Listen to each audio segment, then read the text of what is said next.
So hello friends, welcome back to your channel Shivanshu zone.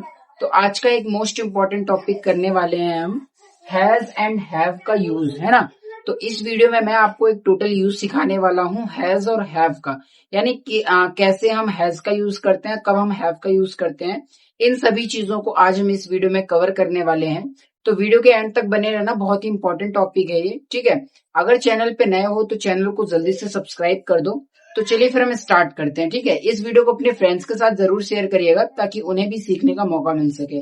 तो देखिए, सबसे पहले जान लेते हैं कि आखिर हैज और हैव का मतलब क्या होता है। देखिए, एक तरीके का ये हेल्पिंग वर्ब होता है। बाकी जब अगर मतलब इसके हिंदी मीनिंग में जाओगे ना, तो उसका मतलब होता है पास होना। यानी कि जब कोई भी चीज हमारे पास होती है ना, तो वहां पे हैज और हैव का यूज किया जाता है। जब आपको कहना हो कि मेरे पास कार है, मेरे पास बाइक है, उसके पास नई बाइक है, नया फोन है, कुछ भी आप कहना चाहते हैं, तो ऐसे सेंटेंसेस में आप लोग हैज एंड हैव का यूज करते हैं। बाय द वे, आप लोगों ने इसका एक मोडाल्स वर्जन भी होगा, पढ़ा होगा कई लोगों ने। बाकी मैं आपको बता देता हूँ, मैंने ना अपने मतलब कि ये जो चैनल है, इसी चैनल पे मोडाल सीरीज चालू कर रखी है, ठीक है। चैनल पे विजिट करके साइड में देख सकते हो, प्लेलिस्ट के ऑप्शन में दिख जाएगा आपको मोडाल सीरीज के नाम से। अभी तक में मैंने बहुत सारे मोडाल्स करा दिए हैं, 3 से 4 मोडाल्स और रह रहे होंगे, जो आने वाली कुछ नेक्स्ट वीडियोस में मैं आपको कवर करा दूंगा। तो देखिए, हैज और हैव का ना एक जगह पे मोडाल्स के रूप में भी यूज किया जाता है, जहां पर इसको हैज टू हैव टू करा जाता है। Has to and have to करके बनाए जाते हैं कुछ सेंटेंसेस इस पे, है ना। और कुछ परफेक्ट सेंटेंसेस जो हो गए ना, जो टेंस पढ़ा होगा आपने, टेंस में जो परफेक्ट सेंटेंसेस होते हैं, जो परफेक्ट टेंस होते हैं, उनके सेंटेंसेस में भी हैज और हैव का यूज किया जाता है। बाकी आज मैं आपको कराने वाला हूं कि हैज हैव का मीनिंग, जिसमें मीनिंग निकलता है पास होना, यानी किसी भी चीज को पास में होना। जैसे कि मान लीजिए मेरे पास ये मार्कर है ना, तो आई हैव दिस मार्कर। तो इसमें मैंने देखो आप क्या यूज किया, हैव का। तो यानी जब आपको कोई चीज बतानी हो कि कोई चीज मेरे पास है, उसके पास है, किसी के भी पास कोई चीज है ना, कोई ऑब्जेक्ट के लिए बात करोगे, तो वहां पर आप यूज करेंगे हैज एंड हैव का। स्ट्रक्चर बता देता हूँ, स्ट्रक्चर काफी बेसिक रहने वाला है इसका। देखो, स्ट्रक्चर सिर्फ इतना सा रहता है कि आपको सबसे पहले करना है सब्जेक्ट, उसके बाद हैज या फिर हैव प्लस ऑब्जेक्ट। यानी आप जिस ऑब्जेक्ट के बारे में बात करना चाहते हो ना, कि कौन सा ऑब्जेक्ट है, वो आपको एंड में यूज करना है, ठीक है। अब देखो, अब जैसे पहले यहाँ पे देखो, 2 हेल्पिंग वर्ब दिख रही है, हैज और एक हैव। तो कब हैज का यूज करना है, कब हैव का यूज करना है। जो लोग मेरी पिछली वीडियोस देख रहे हैं, यानी जो वीडियोस में मैं अभी तक मैं पढ़ाता आया हूँ, वो अगर उन्होंने वीडियोस देखी होगी तो उन्हें ये पता होगा कि कब हैव का यूज करना है, कब हैज का। तो मैंने एक आपको तरीका बताया था कि कोई भी हेल्पिंग वर्ब, यानी आज तक में जितनी हेल्पिंग वर्ब है, जिनमें मतलब आपको एस दिख जाए, जिनके साथ एस दिख जाए, उसे आपको सिंगुलर सब्जेक्ट के साथ यूज कर लेना है। किसके साथ, सिंगुलर सब्जेक्ट के साथ, है ना। यानी देखो, हैज है ना, HAS, एस आ रहा है, तो आप इसको किसके साथ यूज कर लोगे, एस से सिंगुलर सब्जेक्ट के साथ। फिर जो दूसरा बचेगा उसे आपको क्या करना है, बस प्लूरल सब्जेक्ट के साथ यूज कर देना है। किसके साथ, प्लूरल सब्जेक्ट के साथ। अगर आपको ये ट्रिक ना, मतलब कि अपना मतलब वो करना है ना, देखना है, अपनाना है, तो ये भी देख सकते हो। जैसे कुछ एग्जांपल्स दे सकता हूँ, आईज मतलब इज हो गया, वॉज हो गया, इन सभी में देखो एस आ रहा है, और इसको हम यूज भी किसके साथ करते हैं, सिंगुलर सब्जेक्ट के साथ, है ना। किसके साथ यूज करते हैं, सिंगुलर सब्जेक्ट के साथ।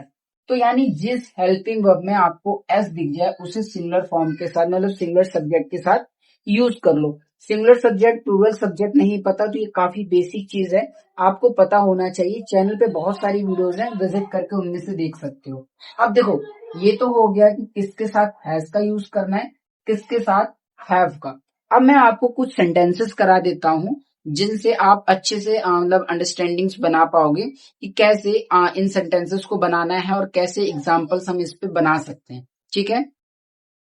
तो अब देखिए, कुछ सेंटेंसेस देख लेते हैं। देखिए, स्ट्रक्चर यही रहेगा, सबसे पहले सब्जेक्ट हैज है, देन ऑब्जेक्ट। जैसे मेरे पास बहुत पैसा है, इसकी इंग्लिश क्या हो जाएगी, आई के साथ हैज यूज नहीं करेंगे, हैव यूज करेंगे, क्योंकि आई देखो एक चीज मैं बता देता हूँ, आई ना ही प्लूरल होता है ना ही सिंगुलर होता है। बस इतनी चीजें ध्यान रखो कि प्रेजेंट में आई को आपको मतलब कि जो प्रेजेंट रहता है ना, प्रेजेंट में आपको आई को प्लूरल मानना है, और वहीं पर पास्ट में आई क्या हो जाता है, सिंगुलर। ये चीज ध्यान रखिएगा। तो अभी प्रेजेंट की बात कर रहे हैं तो ये क्या रहेगा, प्लूरल। तो I have a lot of money, है ना, I have a lot of money, मेरे पास बहुत पैसा है। नेक्स्ट, उसके पास नया फोन है, इसकी इंग्लिश क्या हो जाएगी, he has a new mobile phone. ठीक है, तो उसके पास नया फोन है, he has a new mobile phone हो जाएगा। नेक्स्ट सेंटेंस, मेरे भाई के पास महंगी घड़ी है, तो इसकी इंग्लिश क्या हो जाएगी, माई ब्रदर हैज अ महंगी घड़ी। महंगी घड़ी को आप कह सकते हो प्रीमियम वॉच कह सकते हो, है ना, कोई अच्छी खासी वॉच है, कॉस्टली कह सकते हो, है ना। एक तरीके का यहाँ पे मैं प्रीमियम यूज कर ले रहा हूं, है ना, premium watch. My brother has a premium watch. Ram के पास सोने की कुल्हाड़ी है, इसकी इंग्लिश क्या हो जाएगी, Ram has a golden x, है ना, AXE। इसका मतलब क्या होता है, कुल्हाड़ी। ठीक है, तो ये देखो मैंने कुछ सेंटेंसेस लिए जिन पर मतलब कि आप ये देख सकते हो कि कैसे हैज और हैव का इस्तेमाल किया जाता है। ठीक है, इसका पास्ट वर्जन में आप हैड यूज कर सकते हो, सिर्फ हैड रहेगा यहाँ पे। बाकी अभी इस टॉपिक पे मैं वीडियो नहीं बना रहा हूँ, मेरा आपका सिर्फ यही टॉपिक है कि हैज हैव का कहाँ पे यूज किया जाता है। तो ये तो कुछ हो गए अफर्मेटिव सेंटेंसेस। अब कुछ नेगेटिव सेंटेंसेस देख लेते हैं, जैसे मेरे पास कोई चीज नहीं है ना, मेरे पास मोबाइल फोन नहीं है, मेरे पास बहुत पैसे नहीं है। ऐसे कई सारे सेंटेंसेस मैं आपको बता देता हूँ कुछ एग्जांपल्स के साथ कि कैसे आप बना सकते हैं। तो चलिए अब हम देख लेते हैं इस पे नेगेटिव सेंटेंसेस कैसे बना सकते हैं। देखो, जब आप नेगेटिव सेंटेंसेस बनाएंगे तो आपका स्ट्रक्चर क्या रहेगा, सब्जेक्ट, फिर डू या डज आ जाता है। ठीक है, क्या आ जाएगा, डू डज आ जाता है, और फिर नॉट आ जाएगा। अब याद रखना, अब आपको हैज यूज नहीं करना है, क्योंकि आपने सिंगुलर के लिए पहले से ही एक हेल्पिंग वर्ब यूज कर ली है। तो आप अब डू डज लगाओगे, हैज नहीं लगाओगे, सिर्फ हैव यूज करोगे।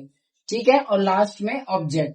तो याद रखना, डू को प्लूरल के साथ, डज को सिंगुलर सब्जेक्ट के साथ। जैसे मेरे पास समय नहीं है, इसकी इंग्लिश क्या हो जाएगी, I do not have time, I don't have time. तो मैं इसको ऐसे बना दे रहा हूं, आई डोंट हैव टाइम। इतनी चीज आप लोग खुद समझ रहे होंगे कि डू नॉट का शॉर्ट वर्जन रहता है डोंट। उनके पास दिमाग नहीं है, they do not have mind, है ना। नेक्स्ट सेंटेंस, राहुल के पास किताब नहीं है, इसकी इंग्लिश क्या हो जाएगी, राहुल। अब राहुल देखो एक नाम है, सिंगुलर है, इसके साथ क्या यूज करूंगा, राहुल डज नॉट या doesn't. So Rahul doesn't have mind. Sorry, किताब की बात कर रहे हैं ना, तो बुक, है ना। तो राहुल के पास किताब नहीं है, राहुल डज नॉट या डजंट हैव बुक।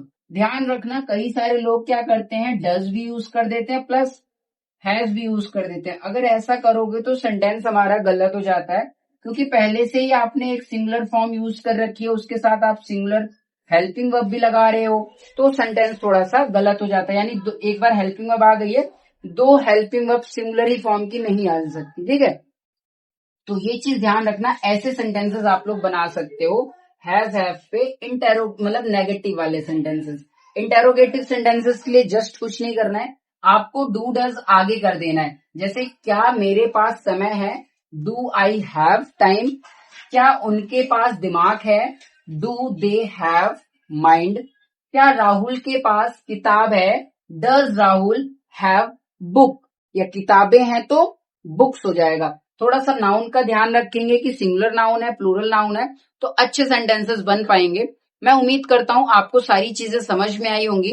तो अगर आपको कुछ भी इसमें से डाउट रह जाता है कि मतलब ऐसे सेंटेंसेस कैसे बनाएं, क्योंकि सारी चीजें कई बार कवर नहीं हो पाती हैं, कुछ डाउट्स बने रहते हैं, तो ऐसे कुछ सेंटेंसेस होते हैं जो आप लोग पूछना चाहें तो इस कमेंट में पूछ सकते हो, कमेंट कर सकते हो। नहीं तो मुझे फॉलो कर लेना, मतलब कि वहां पे इंस्टाग्राम पे, वहां पे डीएम कर सकते हो, वहां पर भी मैं आपके जो भी डाउट्स होंगे वो सॉल्व कर दूंगा। ठीक है, चैनल पे नए हो तो चैनल को सब्सक्राइब जरूर कर लेना। वीडियो बहुत ही इंपॉर्टेंट होती है, ऐसी कई सारी वीडियोस मैं अपलोड करता रहता हूँ, तो जल्दी से चैनल को सब्सक्राइब तो जरूर करना, अपने फ्रेंड्स के साथ जरूर शेयर करना। जैसा कि मैंने आपको बताया था, मोडाल सीरीज चालू कर रखा है ना, तो मोडाल सीरीज के नाम से प्लेलिस्ट मिल जाती है आपको। मैं दोबारा लिख रहा हूँ, मोडाल सीरीज, ये इसकी भी प्लेलिस्ट है। टेंस सीरीज के नाम से भी है, यानी सारे जितने भी टेंसेस होते हैं मैंने वो भी करा दिए हैं। एक्टिव वॉइस, पैसिव वॉइस, ये सारी चीजें भी मेरे चैनल पे अपलोडेड हैं। तो मैं चाहूंगा कि आप चैनल पे जरूर विजिट करें, उन सभी वीडियो को देखें। मुझे आप इंस्टाग्राम, फेसबुक पर फॉलो कर सकते हो। मेरे व्हाट्सएप मतलब चैनल का और टेलीग्राम चैनल का लिंक मिल जाएगा आपको डिस्क्रिप्शन बॉक्स में, वहां पर आकर मुझसे कनेक्ट हो सकते हो। सारी अपडेट्स आपको टाइम पर मिलती रहेंगी। ठीक है, उम्मीद करता हूं मेरी इस वीडियो से आपको कुछ हेल्प मिली होगी। तो जल्दी से चैनल को सब्सक्राइब करो। मिलते हैं नेक्स्ट वीडियो में, तब तक के लिए बाय बाय।